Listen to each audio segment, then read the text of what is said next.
Sukhihotu, and welcome to the Buddhist Mahavira's Dhammadana series. We are going live this evening here at the Buddhist Mahavira's Facebook page and also at the Thera, the Buddhist Council's Facebook page as well. And this evening, we have with us a guest from Canada, and this Bhante is appearing on the Dhammadana series for the first time. Uh, and we're very glad to have Bhante accept our invitation to join us this evening to present a Dhamma sermon entitled Conducive Factors for Mental Development. Um, Without much ado, let me introduce Bhante into the studio. Good morning, Bhante. I know it's early morning in Good Canada. morning, Leslie. And for those of you who haven't met and seen Bhante, as I mentioned, Bhante's first appearance here at the Buddhist Mahavira's Dhammadana series. Let me read a quick profile of Bhante so that we know where Bhante is and what he does. Now, Venerable Mathumangala Chandananda is a Sri Lankan Buddhist monk. He currently resides in Calgary, Canada, fulfilling an invitation from the Sri Lankan Buddhist Society there. He had a deep interest in meditation, and after practicing meditation for many years, he became a monk. He was ordained as a Buddhist monk at the age of 31 by his teacher, the most venerable Kiri Oruwe Dhammananda Thero at Pokunu Vitta Sirivinyana Lankaramaya in Horana. Since then, he has graduated with the Bachelor of Arts in Buddhist Philosophy and has a master's degree in Pali and Buddhist culture from the Buddhist and Pali University in Sri Lanka. He has also obtained a diploma in psychology and counseling, which has enabled him to have a deeper understanding of human problems and finding spiritual solutions. So, without much ado, I would like to invite Bhante to start this evening's Dhamma sharing entitled Conducive Factors for Mental Development. Bhante, please.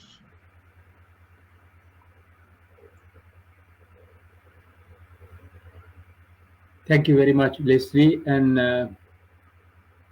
thank you very much, Reverend Kotapal Sumayda Thero also, who introduced me to this program.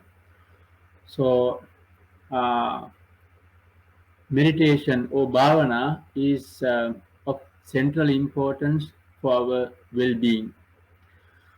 And today I would like to pay attention to various conducive factors for our spiritual growth.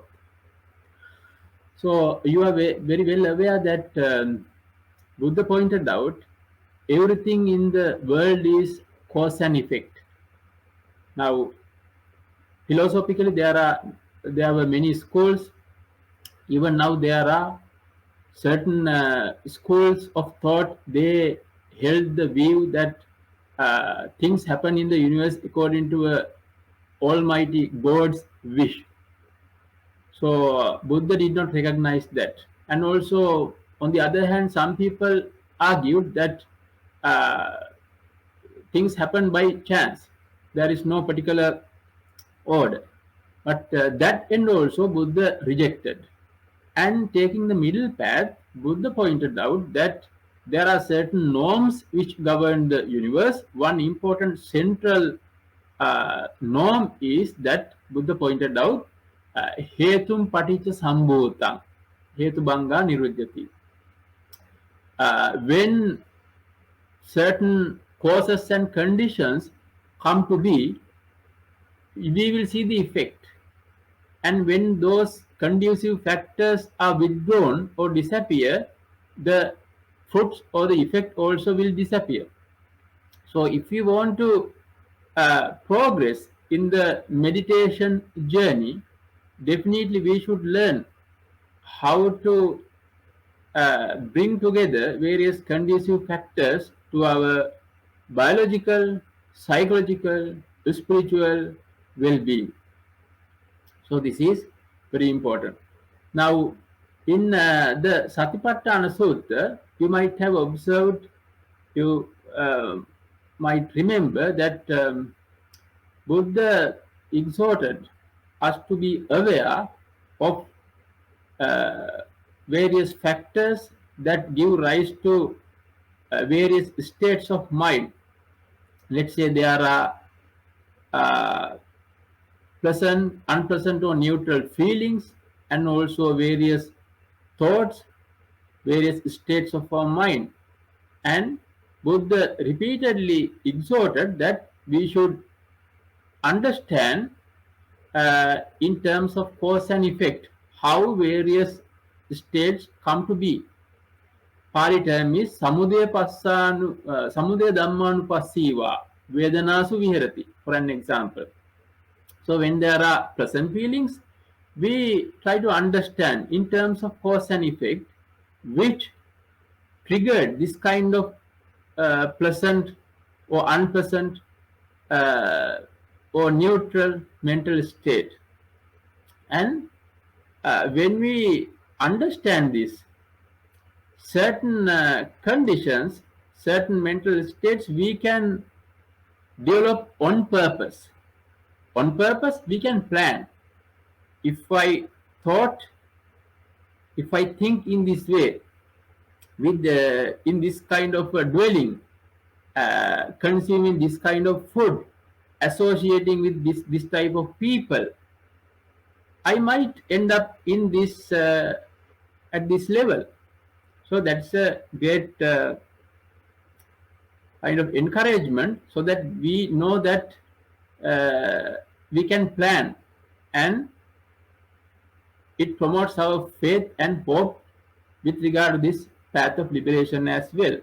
So, dear friends, and also you might have observed that during certain days, your mind is peaceful, even without doing certain things people do to attain that end, calmness or peacefulness.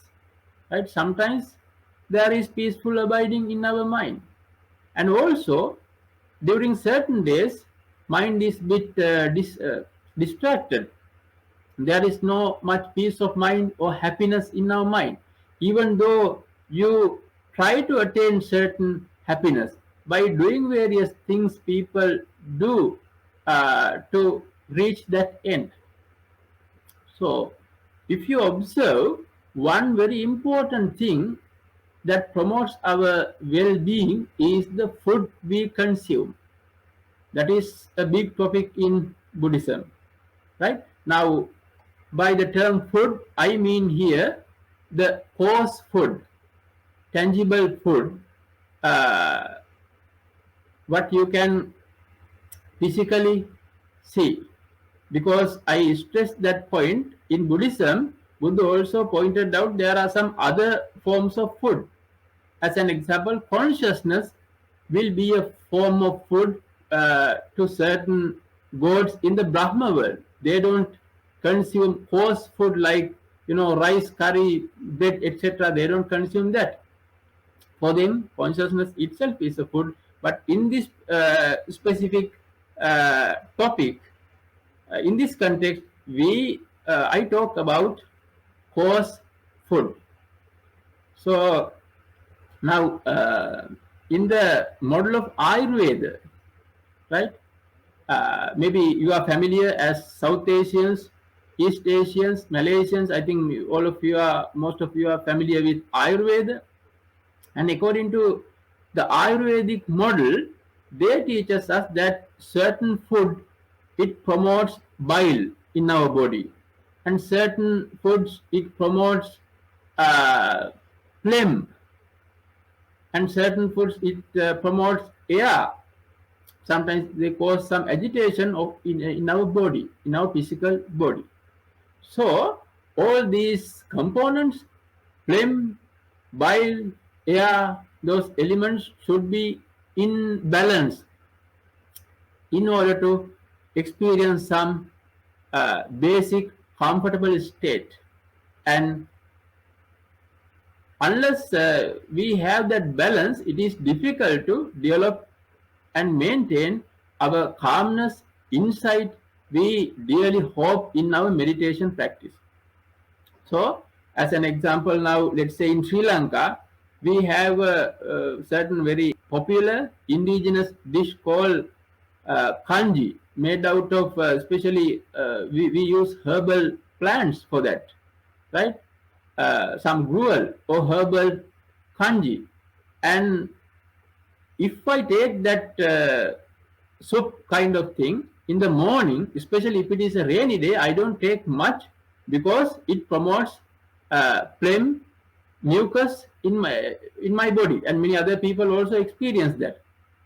So uh, if we upset our body taking wrong food during wrong at a wrong time, right? No matter how much we strive forth in our meditation cushion or walking meditation path, we might not get desired results, because that basic factor, there is some imbalance. So Western doctors, they talk about certain allergic conditions, right? Now I'm living in Canada and they talk a lot about these allergic reactions. I'm not talking here only about allergic reactions. This is somewhat subtler than that, right? One might not have an allergy in medical point of view, but still there can certain foods might cause some imbalance in your biological body, and it might hinder your meditational journey. So this is important. And again, your teacher cannot point out that this is what you should eat or this is what you have to avoid, because each and every one of us, we have our own genetic makeup, right? Our bodily makeup is different. You have to experiment on your own, right? What are the foods that promote well-being? You have to uh, memorize that. You have to observe. Samudaya dhammanupassiva kayasmin viharati. Right? That teaching is very broad. It is not only what is very proximate causes. Cause and effect relationship run throughout all our life. Right? So we should read the situation, and we have to remember. Then we can sort of engineer our well-being. We can, on purpose, we can bring up certain good uh, conditions, and we can eliminate certain undesirable conditions. So, and also, as a general rule, I can say that natural foods are the best for our meditation and our spiritual growth. Natural foods, uh, but not various artificial food, processed food. They are not so good. Even in medical point of view, now many people understand that natural foods are the best, even for meditation. So with regard to this, we hear a nice, very touching story. It is from the commentaries. One group of monks during the time of the Buddha, they received meditation instructions from the Buddha himself. And this group of monks, they went in search of a good village, good place to meditate, and having walked for a long distance, they came to a nice village, and they were happy to see that one upasika, one lady, she volunteered to make some dwellings, and she pledged support for these monks. And actually, it's very interesting that this lady is called Matika Mata. She haven't even heard the word meditation, but somehow during some conversation, this clicked in. And when the word meditation was mentioned, she asked, okay, this meditation, if I heard that monks are occupied in meditation, and what is that? So monks explained, and she asked, can we also, can a woman also practice this? Monks said, yes, lay people, even women, they can practice. And monks gave instructions. So this lady, in the comfort of her home, she practiced, right? And after some time, before long, uh, she attained the stage of anagami. Definitely, this lady should have been practiced this meditation in previous lives, right? This is how we uh, reap great fruits, benefits, results in a short time. And then she scanned, and she also earned psychic powers, and she scanned the minds of all those her spiritual friends, those monks, to know when my good friends attain this holy state. Unfortunately, she found that none of the monks were enlightened, not even the first stage. They haven't reached. And then she tried to find out whether they have various conducive factors, in the sense that uh, whether they have enough merits, are they gifted enough to reach that wholesome state. All basic things are met, they have that good fortune brought forward from previous lives. Then she tried to understand what is wrong then. Then what she understood is uh, those monks did not receive specific food suitable for their medical conditions. That is the missing link of their success. So she started to provide food according to their those specific needs of those monks, and in that particular range retreat period, all of those monks attained enlightenment with the kind help of this lady called Matika Mata. So we can understand how important food for our uh, success of our meditation. And also, next item. Now, first one is called Bhojana Sappaya. What I mentioned in Pali, Bhojana means food, Sappaya means conducive, supportive factors. So, second one, there's a term called Uttu Sappaya. Uh, Meditation will grow very well, very successfully when we have good supportive kind of climate. Uttu means season, and uh, the factor in that component is actually the amount of heat. What we understand by heat, hotness and coldness, right? So, in certain climates, in certain weather conditions, we will understand that it is good for our meditation journey, our spiritual well-being. We will attain calmness easily. We are not so distracted. So weather condition also has to do something, that also depending upon your genetic makeup, right? That will depend. Some people like bit hotter climates. Some people like cold weather conditions, and we can experiment with that also.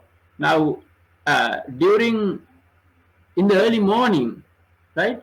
The weather condition is generally it is cold, bit cold.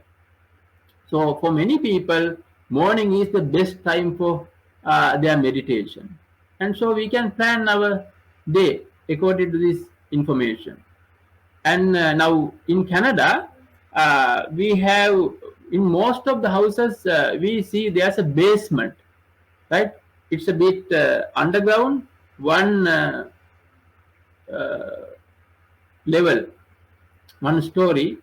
Uh, it is built in most of the houses, and it is in the during summer time. It's a great blessing because it is colder than the upper areas, which is now very hot now in this month. It is very hot in Canada, especially this part of the country. So I have found that to practice in the basement is better for me because of this temperature is lower than the other parts of the house or the temple. Right? And humidity also might affect. So in your case, certain factors you have a choice. You can make some adjustment. And say if you have an air condition, you can try that. And what is the temperature? And if you can control humidity, that also might help. And you have to keep a log to understand. I mean. The cause and effect relationship, what is really conducive to your well-being, you have to understand. And sometimes even the geographical area you live in, if you find some other, let's say, hilly mountainous area is better for your growth, uh, sometimes you might even consider moving to a newer place because it really matters. This because this is a very rare gifted opportunity in our samsaric journey. We are blessed by the rising of the Buddha. We have gotten a human life. We were gifted with hearing this Dhamma. All these things are very rare. And now what is left to us is we have to practice, right? Then blessing of conducive people, Puggala Sappaya, right? Now, when associating with certain people, you will find that mind will get distracted, right? To associate with certain people is very could be very depleting, very uh, demotivating to our practice. Some people talk too much. Some people even talk very distracting, unnecessary, defilement promoting subjects. And if you find that they are toxic to your meditation, you can try to eliminate them. And you can, when you make certain friends, when you deal with them, you will find that your mind is inclined towards meditation, calmness, insight, right? Our spiritual journey. Uh, our journey will be better with certain specific people. So we might not have many such people, but we have to try to get along with them, make those friendships, and we have to continue our journey. Of course, we should have compassion for all beings, all people. We must have compassion. But in order to help others, we have to help ourselves first, right? So when you are somewhat advanced, even a toxic kind of person, a difficult person, you might deal with him or her and even might help that person also to rise from that sorry state, right? But that we have to wait for that. Otherwise, both will sort of be bogged down in the mire of defilement. So you have to experiment on various people, be mindful. Is this person is really helpful for my journey? Does my mind become calmer, wiser with these ideas infiltrated by so and so? We have to understand. Actually, Buddha once pointed out when Venerable Ananda asked, Master, I think half of this meditation journey, spiritual journey, depends upon having good friends, having true friends. Then Buddha refused that. No, Anand, don't say so, don't say so. Not only a half, the entire spiritual journey depends upon the fact of having true friends, having spiritual friends, said Buddha. So this point also is very important, right? Then conducive, the blessing of conducive dwellings. Now each and every room, house, temple, meditation center, these buildings, they have a certain uh, flow of energy in those buildings and apartments. So certain places will be very conducive to our uh, spiritual growth. Now, as a monk in Sri Lanka, I can remember we often visit houses of our devotees to uh, partake our food. I mean, they invite for dana, right? Sharing food. And I was surprised to see that certain places, the place is pretty small. They are poor people, but that simple house is, we feel very comfortable, very peaceful to spend that couple of hours. It does not, it is nice to hear that it does not depend upon the financial ability of the house owner, right? It depends upon certain some other factors. It is good to have, if the money is righteously earned, it is okay and it is good to be rich, right? But this, whether a house, that energy inside that, whether it is conducive to our well-being or not supportive, does not depend upon only that financial factor. So in a house also, you can experiment on meditating in each and every room, the upper compartment, the basement, right? Uh, so many meditators say that ground level is better than higher levels, but that depends upon each and every person, right? So we should not rely solely on what others say. You can experiment on uh, certain specific dwellings could be more supportive for our meditation, our psychological well-being. Actually, maybe if you can remember that in the, when Buddha taught this Karaniya Metta Sutta, it is actually in Tripitaka we find that as Metta Sutta, the Sutta of love. And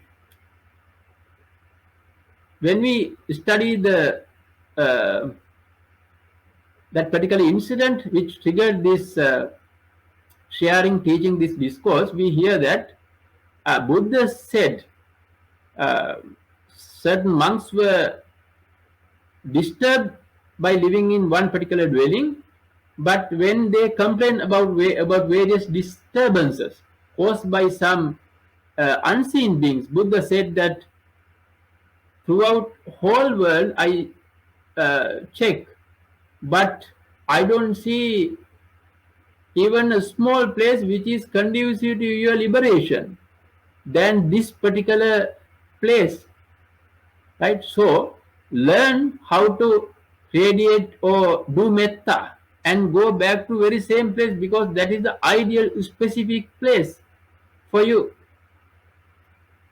right? So they went with the instructions, they approach with lot of metta, and those unseen beings also help, and they could make the breakthrough, attain liberation. So this factor is also very important.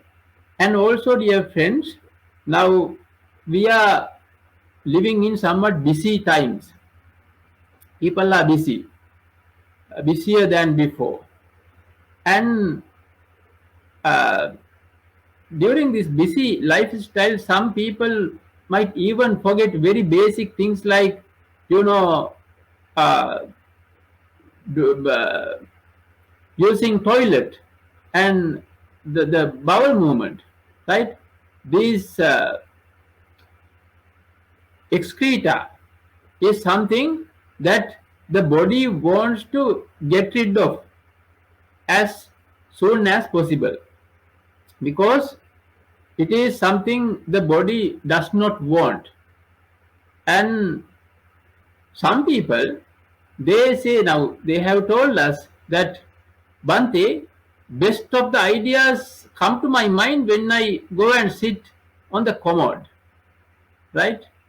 And this should not be like that, because now having gone to the toilet, okay, there is some privacy and there is some silence, but if you start to think about, let's say, okay, the next presentation, the interview, board meeting, right? If you start to think that, the whole body, it changes its uh, way, and the body will not peacefully get rid of those feces. And this kind of behaviors might cause problems like constipation, because you are in a somewhat tense mentality when you are inside the toilet, and that is the time to get rid of your body waste. If your feces are sort of retained in your body longer than normal times or time periods, the body will absorb that some unnecessary toxic things also the blood will absorb, and then your blood will become somewhat toxic, and that is not good for your emotional psychological well-being, right? So when you go to use the toilet, you have to focus your attention. It is something very compassionate you can do, right? Practice compassion. Become a good friend to yourself by getting rid of that body waste as soon as possible. Other things you can, about board meetings, presentations, you have to think in some other place, okay, in some other time. Allocate a better time and pace for that, right? Because now actually Buddha did not need to tell this kind of things, because I don't think people were crazy busy during that time, at least like now, right? We are living in different times, so this factor also is very important. And also our elderly experienced meditation masters, they pointed out that it is good to take some laxative to purge your body completely from, you know, feces, uh, to purge your body by using some laxative from time to time. It will be helpful for meditation also. Now meditation concerns mainly about our mind, consciousness, that is true, but our consciousness depends upon uh, this physical body. Consciousness or mind is deeply interconnected and interrelated with our body. So what happens at the physical level, it directly uh, influence our psychological well-being. That is why we have to talk about food, right? And getting rid of body waste at the proper time. That is why we have to think of those things. Right? And also about taking a bath also. We can experiment on. For some people, to take a bath or shower in the morning, it would be better for the uh, peaceful abiding during that day. For some people, it can be in the evening. Whether you take a shower or take bath every day or every other day, you can experiment on, and these things will depend upon the particular seasons also. So what is conducive to your mental development, right? When you can attain calmness, when uh, the factors of awakening, right? The awakening fact of mindfulness, Dhamma Vichaya, investigation of Dhamma, energy, rapture, etc., etc. How those factors are developed, with what conditions, you have to be mindful. And in this way, we can, on purpose, we can bring supportive, desirable states and undesirable states of mind, of our life, we can eliminate. And this is how to make the best use of this human life as meditators, as Dharma students. This is how you have to progress in our path, right? We talk about the conducive factor of food, conducive factor of good season, climate, and the blessing of conducive people, right? Good people, supportive people, and the factor of conducive dwellings we mentioned today. So, dear friends, if you have any questions, you can ask now.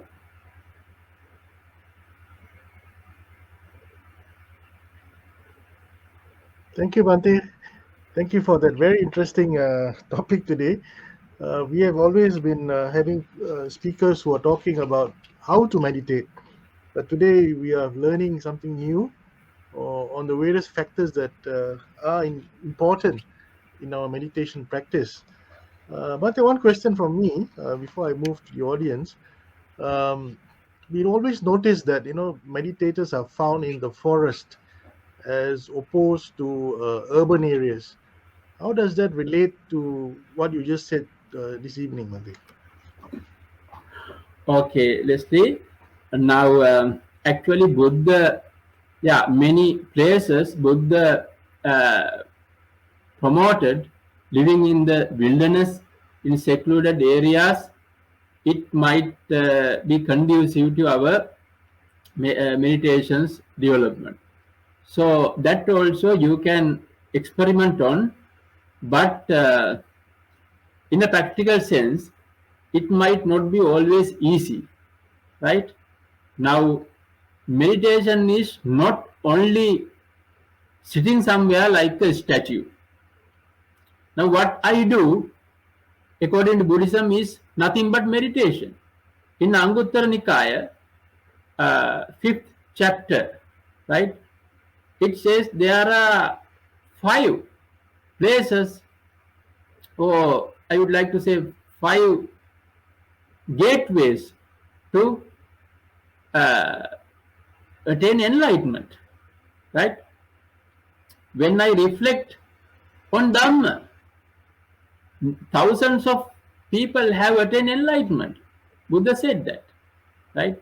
When I chant a particular stanza, now these days I often encourage my people, my Sri Lankans living in Sri Lanka. Now maybe you have heard that there is some economic downfall, right? There are certain unrest politically, financially, lot of problems, right? Chant Metta Sutta or Karaniya Metta Sutta as many times as possible, right? That is a form of meditation. when we chant what we have learned, that if we do in the form of meditation with undivided attention, this comes through practice. This is a form of meditation. And also uh, teaching something to others, just like I do, right? That's a form of meditation.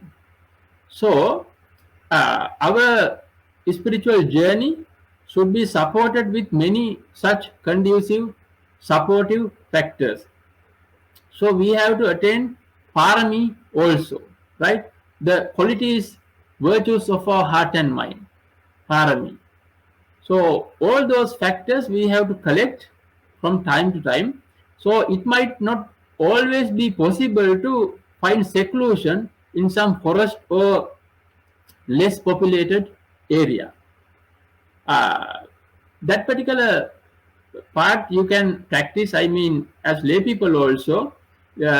Certain meditation centers are located in that kind of remote areas, so you can go and try. But I want to stress one thing: certain forest dwellers are there. They promote the view that, actually, a couple of days ago I talked with one of my friends. uh, some forest dwellers, they promote the idea that city dwellers cannot meditate at all. This is a crime in the spiritual world to popularize that idea, right? Because there are many things to learn even from city dwelling. Now, I have lived in city dwelling settings about at least about half of my monk's life, my spiritual life, right? Even in city dwelling, I have learned a lot. Finally, now when we talk about vipassana, right? What is vipassana? We have to reflect on the unsatisfactoriness, uh, impermanence, unsatisfactoriness, and non-self, that three signata of the universe again and again and again. So we get a lot of chances to reflect on this Dhamma even in a city. But if a city is very crowded, it might not be that much supportive, but that also you have to experiment on your own. Yes, seclusion, uh, the physical seclusion, living in forest, of course it helps, but we should not sort of cling to the idea that one cannot meditation in the city. Now, we here in North America, there is a famous doctor called John Kabat-Zinn, right? He, in a secular approach, he taught meditation to the patients who came to receive his medical guidance to his clinic in Boston, right? And that is a great success in our times.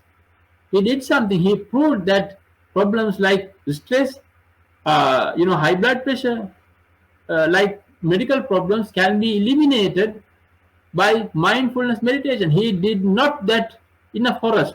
Of course, where it is possible, it is good to go to seclusion, forest, and meditate. It is always welcome. Thank you.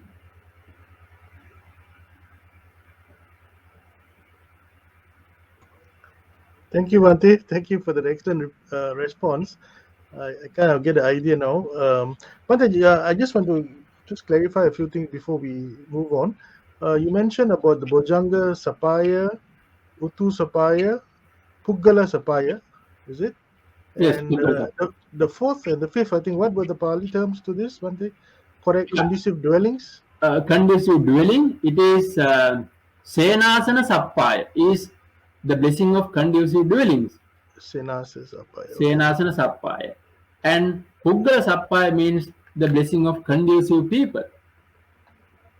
And the last one about proper sanitation in toilet etiquette. Sanitation, actually, there's no particular term, but I pointed out because many people in this busy lifestyle, they forget to do justice to their own body. That is why actually our senior monks, senior meditators, they often pointed out that, as I told you earlier, to purge our body using some laxative also would be beneficial from time to time, right? Uh, Now that point we do not hear from Western medical school, right? But I think Ayurveda is right in that sense. So we can learn from that the experiences of our previous elderly monks. Thank you, Bhante. Okay, there are some questions from the audience. Let me just put that onto the screen for you. Okay.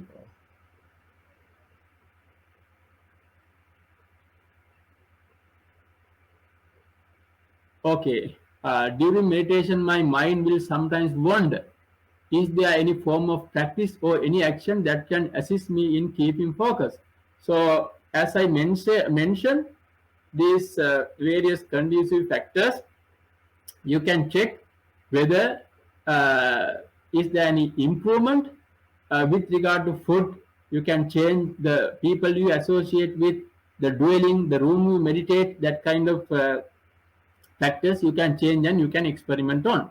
And also uh, during meditation, if we struggle to calm down, right, that also it is counterproductive, right? Now it is good to take the approach of vipassana. When your mind is distracted, if you can be aware that there is distraction, by that much also you become a good meditator. There is credit in that. Right now in the Satipatthana Sutta, it teaches us Vikkittan va chittan, Vikkittan chittanti pajanati. Pajanati means to be aware, to be deeply, fully aware. What we are going to aware, if there is distraction, if you are aware of that, that is something great. Many people do not credit that, right? An animal cannot do that. Animal could be distracted, a dog or a cat, but he is not aware that I am distracted, I am afraid, I am lazy, I feel drowsiness. They don't know. This is a human ability. So go with that approach. uh, During certain times of the year you might find it is easy to calm down, but we should not uh, force our mind to calm down. We have to go with open heart and mind. Be open to whatever comes up, right? This approach is very important, otherwise people struggle. Now, Satipatthana Sutta clearly mentions that we have to meditate without desire and aversion, or eliminating desire and aversion.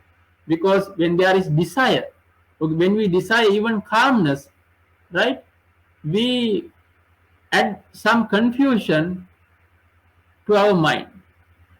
So that also will, so actually there's a very fine balance, right? If you don't want to meditate, you will let go of the practice completely. And if we have some kind of goal-oriented kind of behavior, if we have an agenda, if we cling to that agenda, oh, I might have to calm down, right? I have to experience bliss, etc., etc. It is counterproductive. So please do not do that. Be open-minded. In your meditation cushion, if you know that you are distracted, you are anxious, right? Just welcome that. Be aware. Those distractions uh, will leave you in their own schedule. We cannot force that. That does not work.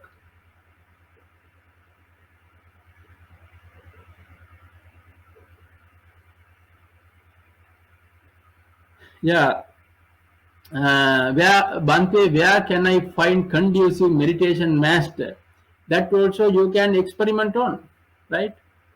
Uh, so when you have this Tripitaka, you will know the basic things about meditation. And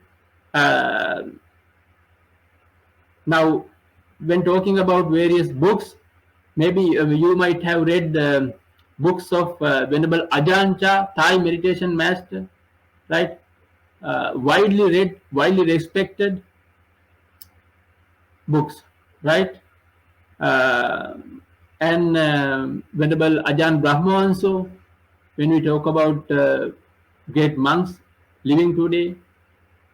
So you can experiment on regard to that. So let's say if we speak about Vipassana, whoever the meditation master is, their teaching should uh, it should sort of in harmony with the basic teachings of the Buddha. What are the very basic teachings? Four Noble Truths, dependent origination, the cause-effect relationship, and three signata or three hallmarks of the existence: anicca, dukkha, anatta. Right? Everything is impermanent, unsatisfactory, and non-self. Right? So these are the basic central philosophical teachings of the Buddha. Right? If they fall into that category, he is a good meditation teacher. I teach this specifically because now there are some meditation teachers, they promote certain nonsense also in the name of Dhamma. Right? That is why I taught you the very basic principles. If some teaching is true, it should fit into Four Noble Truths. This is unsatisfactory. Right? This is the unsatisfactoriness. This is the cause of unsatisfactoriness. This is the cessation of unsatisfactoriness or dukkha. This is the path leading to the uh, cessation of unsatisfactoriness. Right? If we use that formula, we will never go astray. We can judge, we can size up any meditation master.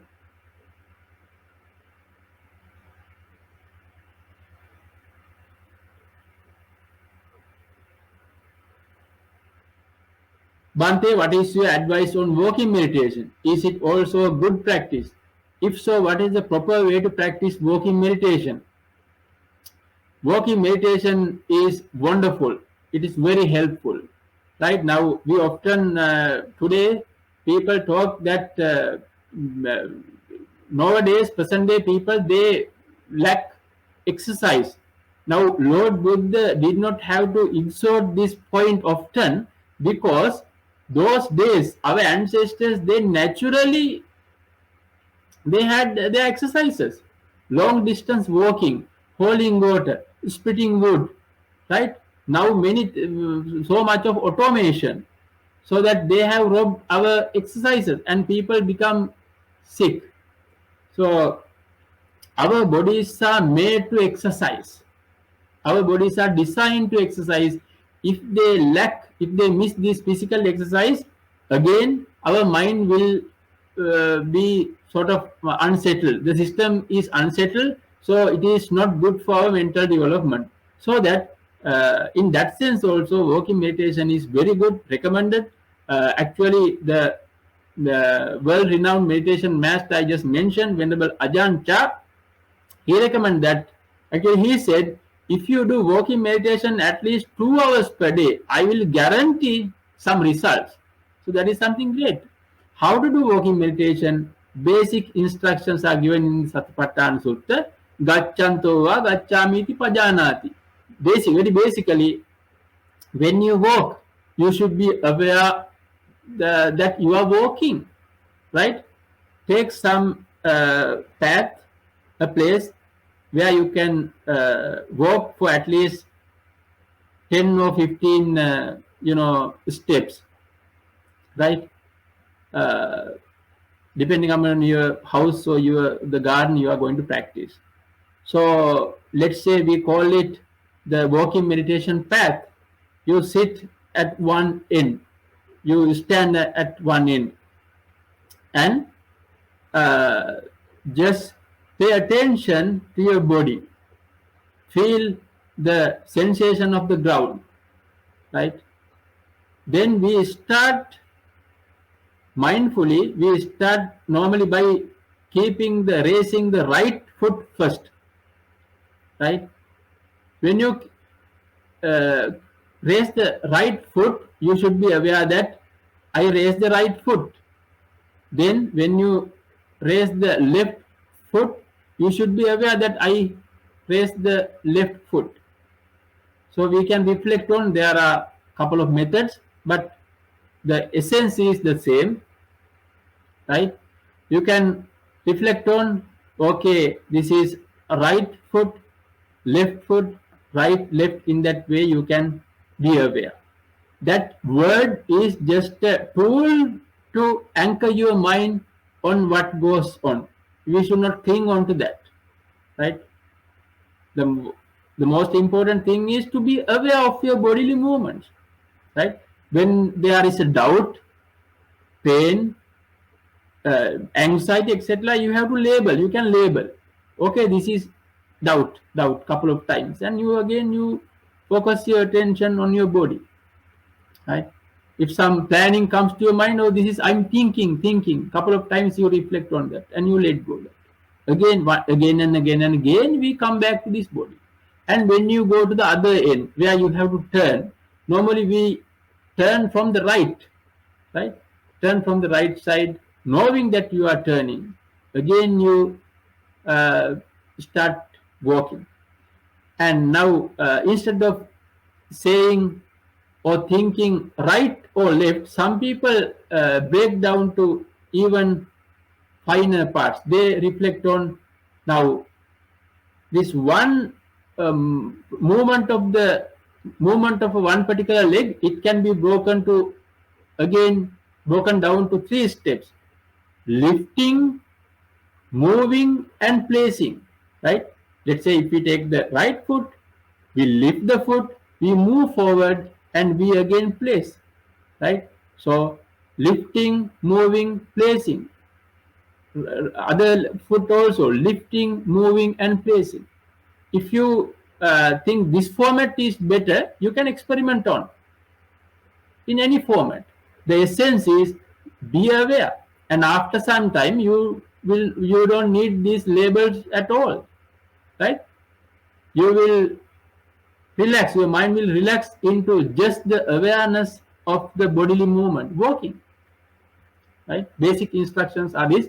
Yes, it's a great form of meditation in many ways. It gives physical exercise, right? We can dispel drowsiness, lethargy, it energizes our body. There are many benefits.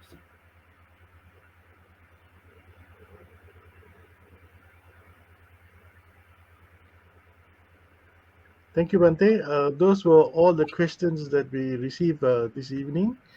Maybe we can now proceed to the Anumodana, Bhante. Okay, Lisa, thank you very much. So, we traditionally do something very meaningful. We share this world with many beings, and it includes unseen beings also. So, may all heavenly beings share these merits. May they fulfill their good wishes and may they attain the supreme bliss of liberation. And also, may all our departed relatives and friends also share these merits. May they fulfill their good wishes and may they too attain the supreme bliss of liberation. ආකාසට්ටා ච බුම්මට්ටා දේව අනාගා මහිද්దికා පුඤ්ඤන්තං අනුමෝදිත्वा චිරං රක්칸තු ශාසනං ආකාසට්ටා ච බුම්මට්ටා දේව අනාගා මහිද්దికා පුඤ්ඤන්තං අනුමෝදිත्वा චිරං රක්칸තු දේශනං ආකාසට්ටා ච බුම්මට්ටා දේව අනාගා මහිද්దికා පුඤ්ඤන්තං අනුමෝදිත्वा චිරං රක්칸තු මම් පරන්ති ඉදම්මේ ඥාතිනං හෝතු සුඛිතා වന്തു ඥාතයෝ ඉදම්මේ ඥාතිනං හෝතු සුඛිතා වന്തു ඥාතයෝ ඉදම්මේ ඥාතිනං හෝතු සුඛිතා වന്തു ඥාතයෝ. By the power of all the merits we accrued, by the blessings of the triple gem, by the blessings of all heavenly beings who share these merits, may you be able to fulfill all your good, meaningful wishes in this life may your spiritual journey be successful, and upon development of all enlightening qualities, may you soon be able to realize the unsurpassed bliss of liberation. With that kind attitude, I bless upon you with this chanting. අභිවාදන සීලිස්ස නිච්ඡං වද්ධාපචායිනෝ චත්තාරෝ ධම්මා වඩ්ඩಂತಿ ආයුවන්නෝ සුඛං බලං ආයුරාෝග්‍ය සම්පatti සග්ග සම්පatti මේවච අතෝ නිබ්බාන සම්පatti ඉමිනාතේ සමිජ්ජතු.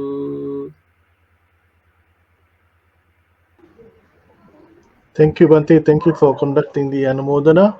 So we've come to the end of this evening's Dhamma sharing by Bhante Chandananda. And we look forward to Bhante's next Dhamma sharing, which is next Sunday at the same time here at the Buddhist Mahavihara's Facebook page. It's at 8:30 p.m. It's got a very interesting subject. It's called Heaven Can Be Found in the Most Unlikely Corners. I think it's a very interesting subject. Also very interesting, intriguing title. So we look forward to seeing you next Sunday here at the Dhammadana series double sermon by Bhante Chandananda from Canada. So with that, Bhante, thank you very much, and we really appreciate your time. You are very welcome. Thank you very much for attending. Yes, thank you. And also to the sponsors for this evening's Dhamma sharing, and also to all the listeners and viewers here at the Buddhist Mahavihara's Facebook page. Please have a safe day and also a pleasant evening. We will see you next week. Sadhu. Sukhi Hotu.